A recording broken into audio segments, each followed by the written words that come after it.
Hi everyone, and welcome to episode 64 of the Talk is Cheap show. Hope you're all well, healthy, and COVID-free. Thanks for tapping in. Hope well and doing good, and life's effervescent, and you're all doing your best to get through this current COVID lockdown, meltdown, whatever it is you want to call it. But anyway, we've got another great show lined up for you today. But before we go any further, it is my pleasure in introducing you or familiarizing you again with a man who really needs no introduction. A man whose CV is as extensive as it is impressive. So it would be remiss of me not to introduce him to you. But here he is, former professional footballer, current YouTube content creator, show analyst, co-host, the forthright, the erudite, the enlightening, the illuminating, but always entertaining, Mr. Curtis Shaw from Curtis Shaw TV in-house. What are you saying, bro? You got me feeling like Joshua at Wembley, man. I feel like I'm about to fight Klitschko or something, bro. No, I'm good, bro. Listen, that intro, it just gets better every week, man. I love it. I'm on my Michael Buffer tip, man. You know what I mean? Yeah, man. I'm telling you, you deserve a check for that, bro. I might have to send you some money for that. No, but I'm good, man. I'm good. Same old, innit? We're just, trying to get through as we do every week. Yeah, man. Good to have you back in the house.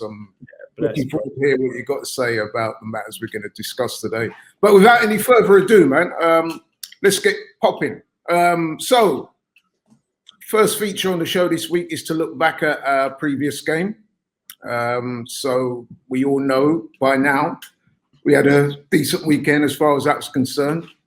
The home game against Leeds was a big game. One we needed to win, especially off the back of those previous two defeats. I must admit I was in a bit of trepidation about this game, as I said on the show last week, because I must admit I thought Leeds might come here and do a bit of a number on us. I think I predicted a draw, but in the end it was a pretty comfortable win, although it could have been more comfortable. But yeah, it was good to see the guys turn up. It's a good win. Good to see Aubameyang back in the fold with a hat-trick. And my favourite player scored an amazing goal. Hecky B. Yeah, man. Hecky B. Captain Hector. With shades of Roberto Carlos, right? Hey. Listen, I'm going to qualify it, man. I do give the guy a lot of stick, and I still remain to be convinced. I'm not going to, do a 360 and say, yeah, man, he's the best player in the world all of a sudden. But, you got to we try to be honest and fair on this show. Yeah. And if somebody plays well and scores, it's only right that we should give him his credit. So, yeah, props to him for that performance and the goal. Although people like yourself have pointed out to me that he may have been at fault for one of their goals. But anyway, never mind me, what was your thoughts on the game, Curtis? Do you know what? I was confident before the game that we'd win it. I just felt that the fact that Leeds would attack would enable us to hit them on the counter-attack. And I did a preview the day before, and, they made me aware that Phillips was injured for them. Phillips, to me, is their best midfielder. He's a player I actually rate quite highly, to be honest. And I just felt without him playing, they wouldn't quite be the same. I'm going to give credit to Mikel Arteta. This show's going crazy. You're bigging up Bella and I'm bigging up Arteta. Yeah. I was surprised when I saw the lineup. He played Smith Rowe on the left. I was kind of thinking, play Pepe there or even give Martinelli a run out. But Smith Rowe did well off that left-hand side. And he played Aubameyang through the middle, which I know Aubameyang has done really well out on the left for Arsenal, but I just feel like Aubameyang should be our striker. Now, I know people talk about his back to goal and that stuff maybe isn't good enough, but I just think you have to change and adjust your style a little bit to get the best out of him, the way that Leicester do with Vardy. And, some people have written off Aubameyang, but this guy, man, he's just a class footballer. You create chances and he will finish, scores a hat-trick. And, I thought it was brilliant. And the victory was good. I would have to say, I think 4-2 flattered Leeds because at 4-0, I'm sitting there going, this could end up being 5 or 6. We're tearing them apart. I think you saw there a little weakness in Arsenal. They went 4-0 up. Rather than continuing with what they'd done, they took their foot off the gas a little bit, conceded 2. if Bamford gets that penalty, it gets a little bit nerve-wracking, you know. But listen, the players deserve credit. It was a great win. What I loved about that performance was the way we started. So many times this season, you watch the first half, you're like, this is going to put me to sleep. We actually came out the blocks flying. We pressed them. We put their players under pressure. And I think it was a really, really positive, really enjoyable performance from the team. Yeah, well said. I agree with that totally. Very good performance. As I said, great to see Aubameyang back scoring in, back to seeing a big smile on his face. It was all rosy in the garden. I got a little bit worried when he got injured towards the end of that game there, because I was thinking that once he got his hat-trick and we were so much in control of the game that the manager might take him off. But it seems like he's okay. And yeah, man. So it's encouraging. It's positive. And that brings me nicely to the next segment of the show, which is we've got a couple of big games coming up, man, in the space of a few days. So it's a big week for us. So, yeah, I want to try and chat about that for a little bit. The first of those two games we've got coming up is in the Europa League, away to Benfica, although I gather that the game is being played in Italy. Quite how that works out, I don't know, playing the Portuguese side in Italy. But anyway, such is the way of the world right now. But yeah, I think you would agree with me that this is a massive game, isn't it, really? In the wider scheme of things. What, the last 32 stage of the Europa League in a competition that we really need to win, really, don't we? Yeah. So yeah, receipts on Benfica. They're currently fourth in the Primeira Liga, which is the Portuguese Premier League. They've played 19 games, won 11, lost 3, drawn 5. Their last 5 games, won 2, drawn 2, lost 1. There's a couple of players there that people in this country might be familiar with. Nicolas Otamendi, formerly of City, centre-back, Jan Vertonghen, Tottenham player, formerly. Centre-back. Adel Taarabt, forward. People will remember him from his exploits at, was it Fulham and QPR? Yeah, Tottenham as well, yeah. Tottenham. Some people who know their football a bit more than others may be aware of Haris Seferovic, who's their top scorer. I think he's got 8 goals this season. Swiss international, reputed to be a pretty good player. So yeah, let me hand it over to you, Curtis. You're the expert in the house. Tell us what you know about Benfica and how do you think the game will play out? I mean, look, I've tried to do a little bit. I'm not going to pretend I watch loads of Portuguese football, but done a little bit of homework. And listen, they're having a bad season. They're 4th in the league. They're 13 points behind Sporting Lisbon, who are top. When you consider that Sporting Lisbon, they sold their best player, Bruno Fernandes, last year. You know, their fans were attacking players on the training ground just over a year ago. So it shows where Sporting Lisbon were. They're now 13 points clear of Benfica. And listen, I think within the Europa League, people felt like this was a bit of a tricky draw because they're a big historic club. And, you know, we could have got smaller teams as some of the other clubs have got. But what I will say, I believe we're favourites to win it. If we don't turn up, of course, we can get beat. We went out last year in the last 32 to Olympiacos. And that was after winning the first leg. So we have to be wary of them and what they're capable of. But I believe we're the favourites. I think if we go there and play well, we'll beat them. Like you said, both their centre-backs, we know them. They're both past their best. They're both not the quickest. They're in their 30s. You know, I think Aubameyang should play through the middle again. And he scored a hat-trick. He's confident. He's quick. And I think we need to go and beat them in this first leg. There isn't really a home or away advantage. There's no fans. We're playing in a neutral ground. Go there and beat them, in my opinion. And I want to see a positive Arsenal. I want them to press from the front. You know, be mindful, but let's go and get an away goal or a couple of away goals. Yeah, absolutely. I mean, like you, I haven't seen much of Benfica play. I've tried to watch a few bits and pieces on YouTube and stuff like that, but I can't say I'm an expert. It would be false of me to say that I know too much about them. But looking at their current record, speaking to certain people who follow the leagues around Europe, it would appear to suggest that they're not a particularly strong side. I mean, if you go through, we just named out some of their more notable players, and I think it's fair to say that the likes of Otamendi, Vertonghen, and indeed Adel Taarabt. Whilst all were good players in their prime, I think we can all agree that those players are pretty much past their prime now.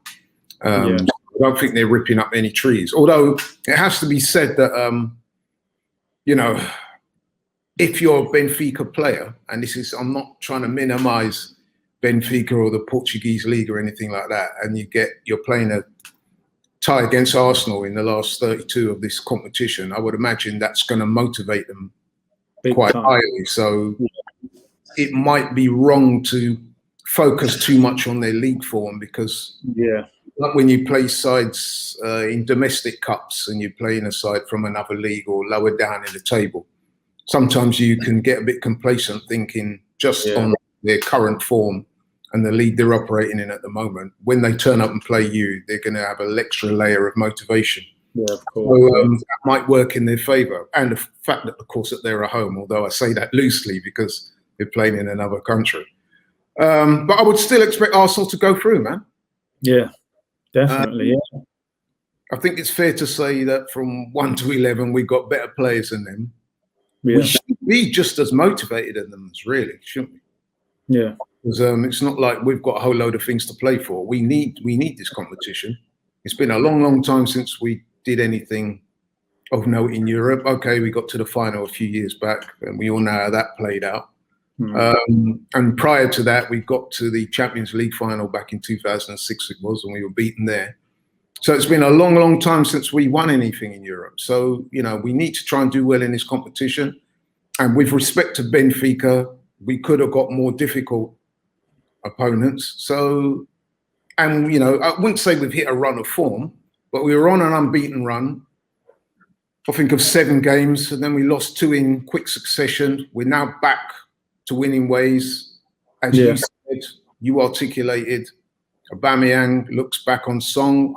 I note with interest that the manager's been talking him up during the week and saying how sharp he's looking training, and he's mentally in the right place, he's physically in the right place.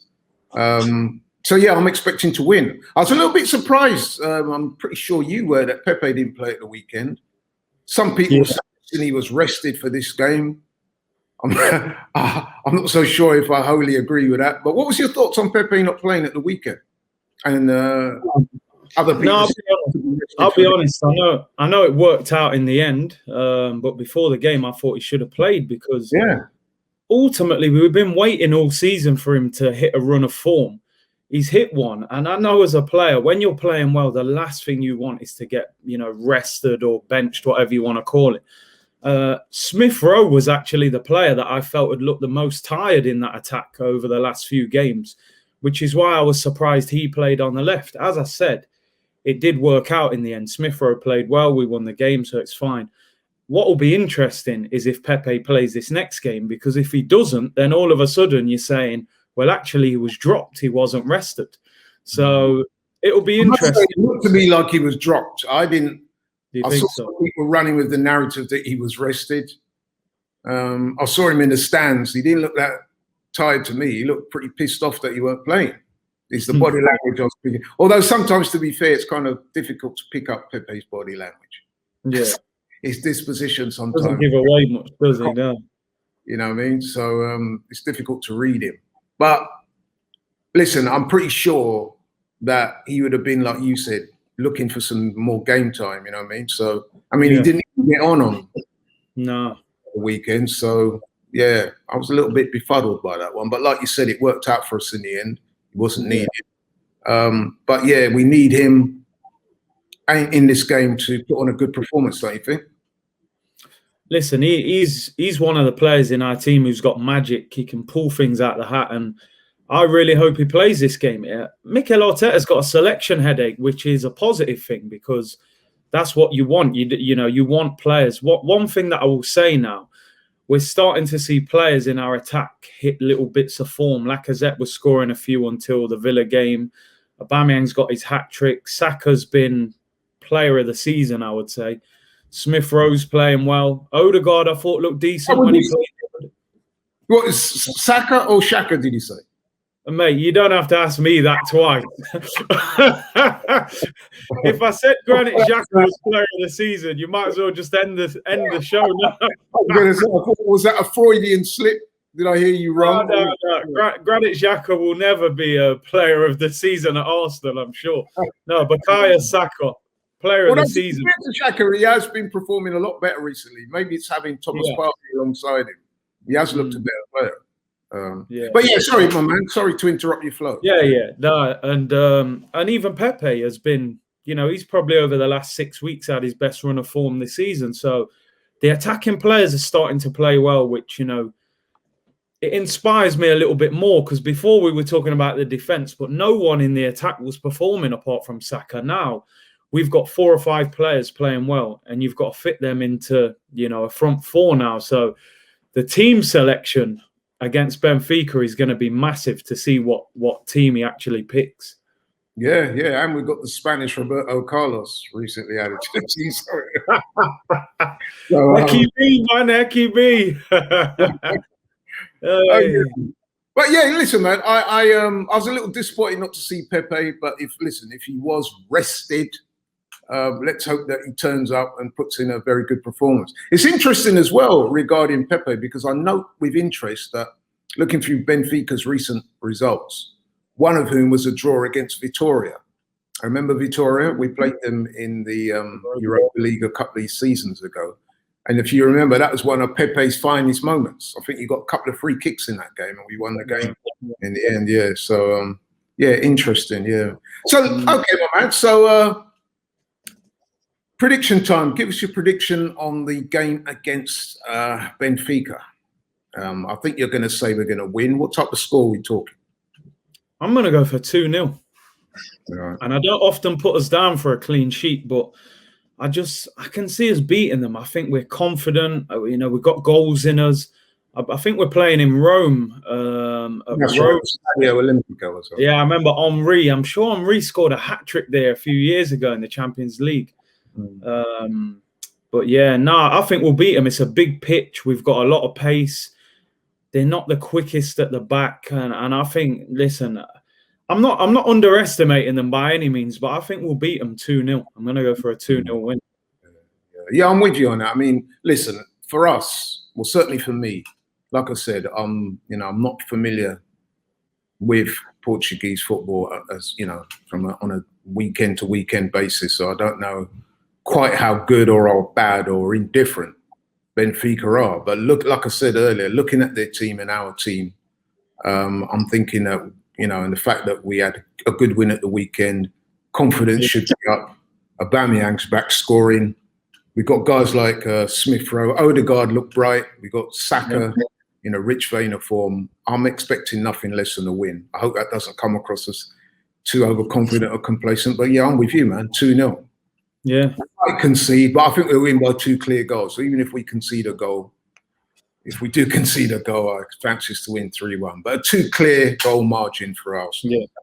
Yeah. Okay, so that's the first of the 2 games. The second game is what we might regard as a lot more difficult. we have to play this game, like. Can we put it off? Yeah. Put it off, man. But listen, a couple of weeks ago when myself, you and Stricto spoke, shout out to Stricto, this is one of the games that we earmarked in that sort of current games that we got that are very important. And we earmarked this game as being one that was going to probably be the most difficult, because we simply don't ever seem to beat this team. Although we did beat them in the cup last year. So Man City then. And as we know, Man City are top of the table, man, and going big guns, you know what I mean? So, Curtis, my man, what do you think on that one? Boy, I mean, it was interesting today that on Sky, all of a sudden, Kevin De Bruyne and Aguero are back in full training. They've been injured for weeks. Aguero's been out for a couple of months. Arsenal's there, and I'm fit. I'm available, boss. And he's got a very good goal record against Arsenal as well. Look, I look at this game one way. You said De Bruyne is back in training as well. All training, yeah. Oh, so there you go. I look at it like this. He's struggled against us in the past, hasn't he? Oh yeah, what did he say? We was the easiest game he ever played in the Premier League. But no, listen, I look at this as a free hit for Arsenal. Everybody is going to say Man City are going to beat us. Everybody will say that. And, why would you not say that? But, we got nothing to lose. We got nothing to lose. Why not have a go at them? I'm not saying go there and all-out attack, but have a go at them, try and pick them off. They're still, their defense has been a lot better this year, I have to admit. They've got the best defense in the league. It's going to be a difficult game. It'll be interesting, depending on what happens against Benfica, what team Mikel Arteta then picks, because we play Benfica in the second leg 3 or 4 days after the City game. So is he then going to rest players for the Man City game and just write that game off? I don't know. It's going to be difficult. That one's hard to predict, because if the Benfica game is like 1-1, 2-1, and it's still in the balance, then he's got to be careful with the team. But I got to be honest, I don't expect us to beat Man City. With Aguero and De Bruyne back, no Thomas Partey, he's not available for that game, although he said Tierney might be back. I think it'll be a very difficult game, man. I think we'll concede goals against them. That's the problem. Yeah. City's always a difficult game for us. Yeah. And although it's a home game, for what it's worth, home and away doesn't even seem to matter much in this current COVID times we're dealing with no fans in the stadium. Yeah. I'd like to be able to, be a bit more confident, a bit more positive, but it just seems that every time we play City in the league, we just seem to come unstuck. Yeah. But you know what? Listen, man, it's a very unpredictable season. Yeah. Just as you're writing a team off or bigging a team up, with the exception of City, by the way. They're the one team that recently has been holding their form. Although earlier in this season, they were looking a bit different until they went on this fantastic run of form they're on. But you know what? It's one of those where you just have to trust the guys to go out and give off their best and see what happens, But yeah, I'm not wholly confident. Have the run over us. They seem to have our number. We haven't mentioned him in this show, but Raheem Sterling's another one who always seems to have a very good game against Arsenal, doesn't it? It's almost like with certain players, you can see them looking at the fixture list, and certain teams pop out and they think, yeah, man, I can't wait for that game to come round. You know what I mean? The Bellerin, innit? Raheem Sterling seems to put him to work, man, when he plays against him. So it's going to be... Roberto Carlos now. Well, yeah, Hector Carlos. But no, it's one of them, innit? Arteta, you work with this guy for years. If anybody should know a plan to make life difficult for him, it should be Arteta. You've seen the guy close up. I don't think we've beaten Man City in the league for years. In the league, so I think that I can remember. In the FA Cup semi-final last year. Yeah, we beat them in the semi. Yeah, but records are there to be broken. But I got to be honest. With us playing, how do you line up in that game? What, against Man City? Yeah. What type of team selection and formation do you think will play? This is the thing. This is what I can't really predict, because depending on how we get on against Benfica, I think he'll rotate. So whoever he plays in that game, I think you'll see changes. So, you might see Odegaard play that game, because I don't think he'll start against Benfica. Maybe Lacazette. Odegaard. Do you know, I like the way he played in that game. You got to think, I think he's only played 2 games for Real Madrid, so he's nowhere near match fit.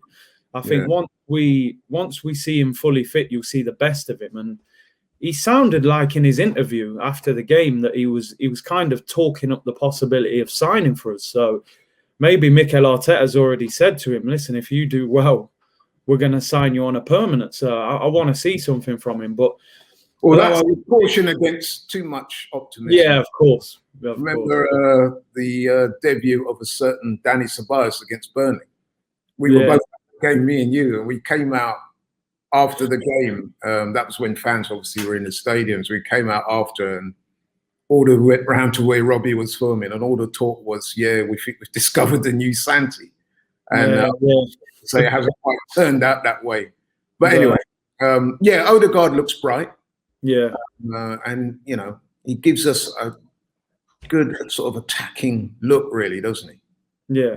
He offers something a bit different. He's not shy to take players on. I see him looking for defence splitting passes, which is something that we encourage, because on the show last week we spoke about how we can break teams down with a low block and stuff like that. Now that's one thing they won't have to worry about City when they come to town. No, definitely not. There's going to be no low block. He'll be all out. Yeah, they'll be coming at us, man, full pelt. But that will give us opportunities, right? Yeah, that's it. You can hit City on the counter attack. It's just if you can keep them out. I mean, City play. You get the ball. Yeah, if you can get the ball off them. I mean, they play a day before us, so they've got an extra 24 hours rest as well. And obviously with us traveling, to Italy as well, it might take a lot out of us. So I think you'll see changes from the Benfica game to the Man City game. Let's put it that way. I think you'll see 3 or 4 changes because it'll need to freshen it up. Yeah. I mean, like I said before as well, we've got to say that although we haven't been overly convincing this season, I think we're in a group of a number of clubs. Take City out of it for 1 minute. There's a number of clubs, man, that it's quite capricious, isn't it? One week, a certain team will look like world beaters, and the next minute they're not looking so good. You know what I mean? So it's a real mad season, man. And do you agree with me that there's still a lot to play for in terms of, what's left? I mean, Benfica, as I said before, we could have got a more difficult opponent. But if we get through this and we're then into the last 16, then you're starting to think that, hey, man, maybe we could make something happen. In terms of the Premier League, currently, I think we're about 8 points off the top 4. And if you look at the form at some of the clubs who are ahead of us in the league, they haven't been wholly consistent all season. So do you think that there's still time to launch a top 4 or even a top 6 challenge? What do you reckon? I think top 4 will be a bit too much, if I'm honest. Listen, while it's mathematically possible, they got to try. Yeah. But top 4 is going to be very difficult with the games we've got coming up. I think top 6 is possible. Yeah. I think realistically, the Europa League is our best chance of getting in the Champions League. If we can beat Benfica, a bit of luck in the draw, maybe 2 or 3 of the big teams draw each other and knock each other out, then we've got a chance. The players have got a lot to play for. If they can get a run going and win, 4 or 5 Premier League games in a row, all of a sudden you're back up there. And obviously with the Europa League, you're only 4 or 5 games away from being in the final. So there's a lot to play for. There's a lot. And a lot of people are saying they don't want us to be in Europe next season. If it's not the Champions League, they don't want us to be in the Europa League. I'm a little different. I think we need European football because, number one, we need the income. We're in a pandemic. Stan Kroenke will use any opportunity to spend less money. So don't give him any excuse not to spend. Also, some of the players you sign, I remember when Pepe signed for Arsenal, he said he'd never played in European competition. So certain players would still rather play in the Europa League than play in nothing. And also you can develop youngsters in it. Saka and Martinelli, players like that, really benefited from it. And you don't have to play a full strength team in the group stage. So I would rather be in the Europa League than be out of Europe altogether. Yeah, you're absolutely right. When you've got a squad as big as ours with so many supposedly good players and big egos, and you've got to be playing guys on a regular basis. So obviously the more competitions you're in, it allows you to bring in players from the squad and play and allow players the opportunity to fight for places in the first acknowledged starting 11. So, yeah, I agree with you absolutely on that. And we should be trying to win the Europa League, man. Not just take part in it. Because obviously if we do win it, then we get into the Champions League the following year. So 100% I agree with you. But I'm just looking at that Europa League and thinking, there is, listen, if you get past this stage, which let's be, I don't want to sound complacent and disrespectful to Benfica because they are a big name in Europe. But it is also fair to say they're not what they were. A bit like Arsenal, to be honest. But, they're definitely not what they were. and we should be favoured to beat them. Now, the thing about the Europa League, it's not the most glamorous of competitions from the outset, but once you start, like a lot of other cup competitions, once you start getting to what I call, the real meat on the bone, the business end of things, then it does start to get quite interesting because there are still a lot of good teams still in the competition. I think if we get through this stage, we should be thinking in terms of launching a really meaningful challenge and trying to win it, don't you think? I mean, yeah, if you win this, you got what, last 16, quarter-final, semi-final, final, four places away from being in the final, really. So listen, we've been in this when we came into this competition initially, I always thought we'll win this competition if we're in it for a couple of years. I think Wenger was unlucky the first year. If we'd have beaten Atletico in that semi-final, I think we would have won it. And then obviously under Emery, we got to the final. The players bottled it in the final. So they've got to get past that final hurdle now. And I think, I look at the teams that are left in it. We are one of the favourites to win it. Probably the English sides are the best teams in the competition at the moment. Arsenal, United, and Leicester and Tottenham. So we've got to really go for it this year and try and win it. And Arteta proved last year, although he didn't prove it in the Europa League, but he proved in the FA Cup that he can, get over the line in a cup competition. So he needs to do that again. Yeah, absolutely. And we've said it before on this show that we went out rather tamely in the FA Cup, I thought. Southampton, when we played a less than full strength side. I didn't think the approach of the manager in terms of his team selection, neither, it has to be said, the approach of the team on the pitch, where we started so slowly and looked terrible in that first half and ultimately went out rather limply to Southampton. And it was probably a loss that wasn't felt so keenly at the time. A lot of people shrugged their shoulders and said, it's the FA Cup.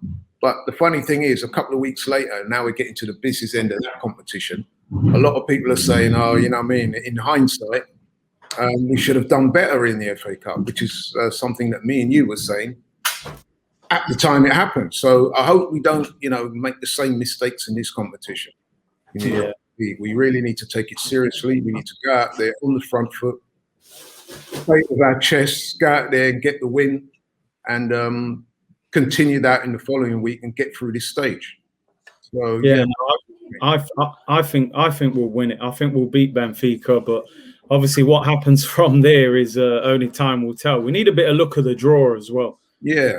And listen, we've said it before on this show, but I think with the squad of players we've got now, particularly with the recent additions of Partey and Odegaard and people like that, I think we have a squad to be launching a meaningful challenge on that top four.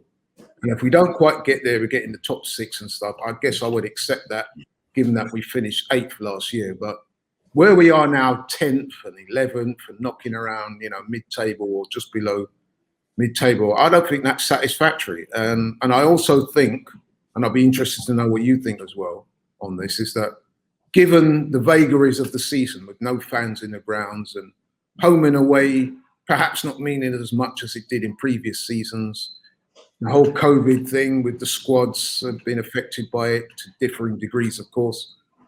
When I look at Arsenal, I think that we should be doing a lot better than we are.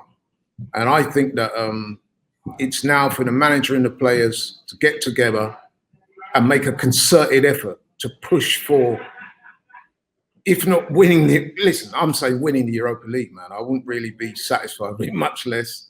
Yeah. And winning the league, I think that we should be aiming minimum for top 6.